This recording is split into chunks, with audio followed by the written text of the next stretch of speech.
8월 25일 오늘 만나 성경 말씀은 이사야 34장 8절에서 11절 말씀입니다. 이때가 바로 주님께서 복수하시는 날이니 시온을 구하여 주시고 대적을 파멸시키는 해에 보상하여 주시는 해이다.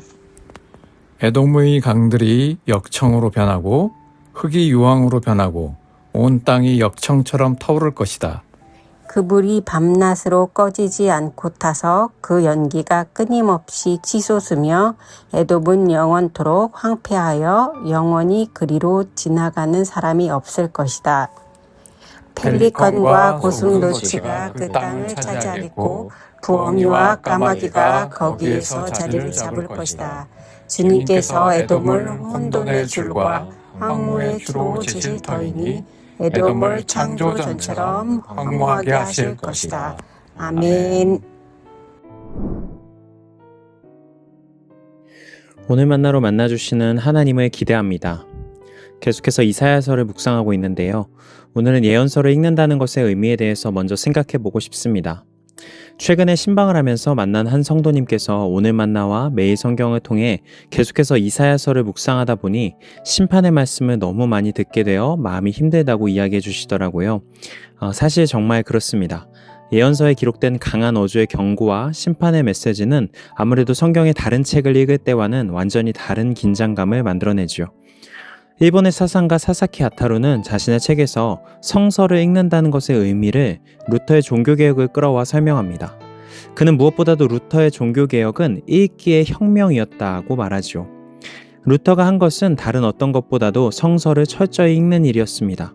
읽고 또 읽으면서 루터는 자신이 살아가는 세계의 질서에 아무런 근거가 없다는 것을 깨닫습니다. 성서에는 교황이 절대적으로 높은 사람이라고 쓰여있지도 않고 교회법을 생명과 같이 지키라는 말도 없다는 것이죠. 다른 모든 사람은 이 세계의 질서를 따르고 있고 그 질서에 당연히 근거가 있다고 생각했지만 철저한 읽기를 통해 루터는 성서에는 그런 것이 쓰여있지 않다는 사실을 깨닫게 되었다는 것입니다. 그리고 루터가 끝내 다다른 질문은 이것이었습니다. 책을 읽고 있는 내가 미친 것인가? 아니면 이 세계가 미친 것인가? 그 양자택일의 질문 앞에서 루터는 성서를 근거로 이 세계를 뜯어 고치기로 결단했다는 것이죠. 사사키 아타루는 루터를 철저한 성경 읽기가 가져오는 고난을 외면하지 않고 그대로 살아냈던 사람이라고 이야기합니다. 어쩌면 오늘날 우리가 예언서를 철저히 읽는다는 것도 이런 고난을 수반하는 것 같습니다. 하나님의 강력한 심판과 경고의 메시지를 통해 우리를 둘러싸고 있는 세계와 내가 안주하고 있는 세계의 잘못됨이 계속해서 드러나기 때문이죠. 그리고 우리도 양자택일의 질문 앞에 놓이게 됩니다. 말씀을 근거로 나의 세계에서 잘못된 것을 단호히 뜯어고쳐 나갈 것인가?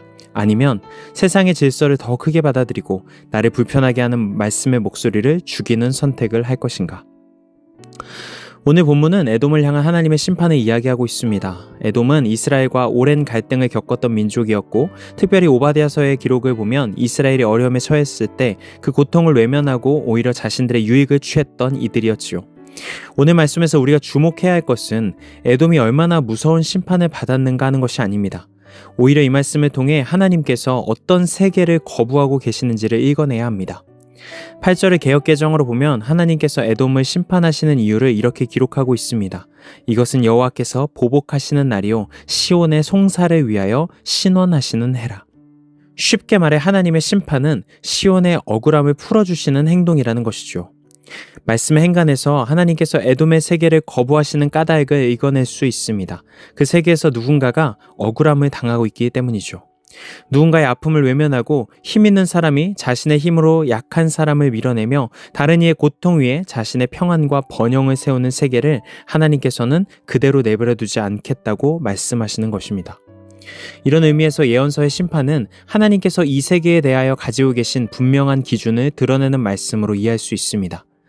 하나님께서 긍정하시는 세계가 있고 하나님께서 거부하시는 세계가 있다는 것이죠. 하나님께서는 누군가의 눈물이 다른 누군가의 성공을 위한 대가가 되는 세상을 거부하십니다.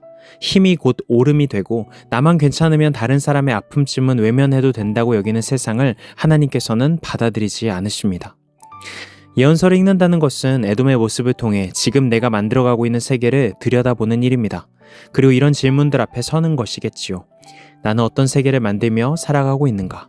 내가 옳다고 믿어왔던 것들 가운데 말씀 앞에서 다시 생각해야 할 것은 없는가? 내가 당연하다고 여기며 살아왔지만 그 당연함 때문에 누군가는 밀려나고 있지는 않은가? 내가 누리는 평안과 편리함 뒤에 다른 사람의 아픔이 서려 있는데도 모른 척하고 있지는 않은가?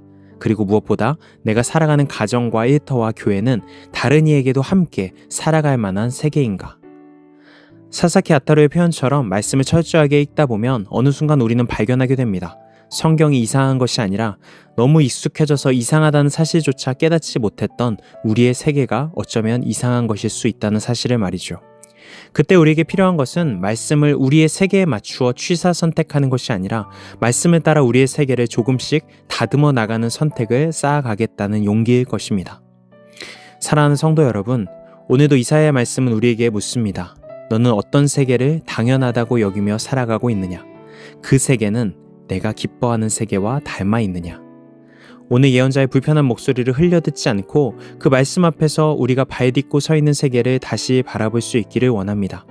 그리고 하나님께서 거부하시는 것을 우리도 조금씩 거부하고 하나님께서 기뻐하시는 것을 우리의 삶 가운데 하나씩 선택하며 살아갈 수 있기를 소망합니다. 그렇게 말씀을 읽는 일이 마음의 새로워짐에 머물지 않고 우리가 살아가는 세계를 새롭게 해나가는 작은 실천으로 이어질 수 있기를 축복합니다. 기도하시겠습니다. 하나님, 말씀을 우리의 삶에 맞추기보다 말씀 앞에서 우리의 세계를 다시 바라볼 수 있는 용기를 주십시오. 우리가 당연하게 여겼던 것들을 돌아보며 주님께서 기뻐하시는 세상을 오늘의 작은 선택으로 만들어갈 수 있도록 지혜와 믿음을 더하여 주시옵소서. 예수님의 이름으로 기도드립니다. 아멘. 이제 두 가지 기도 제목으로 함께 기도합니다. 첫 번째로 오늘의 말씀을 따라 기도하겠습니다. 말씀의 빛으로 내가 당연하게 여겨온 삶의 방식과 선택을 돌아보고 하나님께서 기뻐하시는 방향으로 나의 작은 세계를 새롭게 만들어갈 수 있게 하옵소서. 두 번째로 나라를 위해 기도하겠습니다. 우리 사회가 힘 있는 이들의 목소리만 커지는 세상이 아니라 억울한 이들의 눈물과 약한 이들의 목소리에 귀 기울이며 모든 이가 함께 살아갈 자리를 넓혀가는 나라가 되게 하옵소서. 이 제목으로 기도하신 후에 개인의 기도로 나아가시겠습니다.